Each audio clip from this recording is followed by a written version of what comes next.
When we do sleep apnea, we have to take the patient in account. Have them fill out a couple of forms. One of them is called an Epworth test. It tells us how sleepiness factor they are.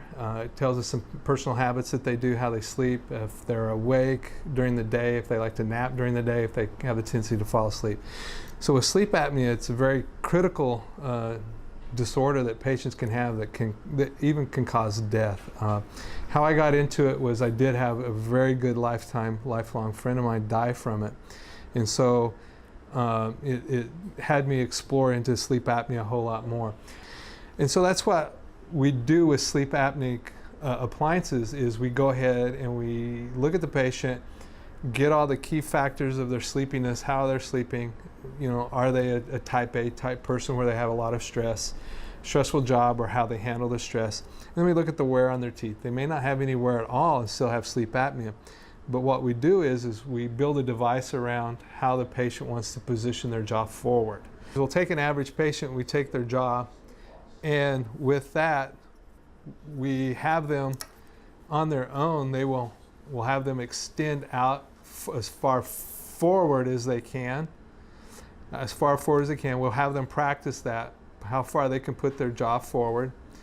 And then what we do is we use what's called a George gauge. This George gauge, what we have them do is we have them extend forward as far as they can with their lower jaw, extend forward, and then we have them extend as back far as they can. That tells us the range of movement they have in their lower jaw. So what we do with the George gauge is we set it at 70% of the forward motion and the backward motion, and then that's how we have the patient's sleep apneic device built. It's built in that position. That way, if it's perfect for that patient, then they don't have to do maybe minor adjustments, if any at all, to the device to move the jaw forward to help them get a better night's sleep and to stop snoring. And then we take just our typical impression of upper and lower with what's called a polyvinyl. It's a rubberized material. And we send that to the lab. When we get back from the lab we get back a sleep apneic device. As you can notice, this is the lower jaw and this is the upper jaw. The lower jaw automatically extends out further. That's that 70% that we were talking about. So we have that set at 70%. If that's perfect and the patient can wear this and is adapted to this real easy, they get a better night's sleep, their awake time is less, and there's no jaw discomfort, then we've got perfect settings. We don't have to do any adjustments with this.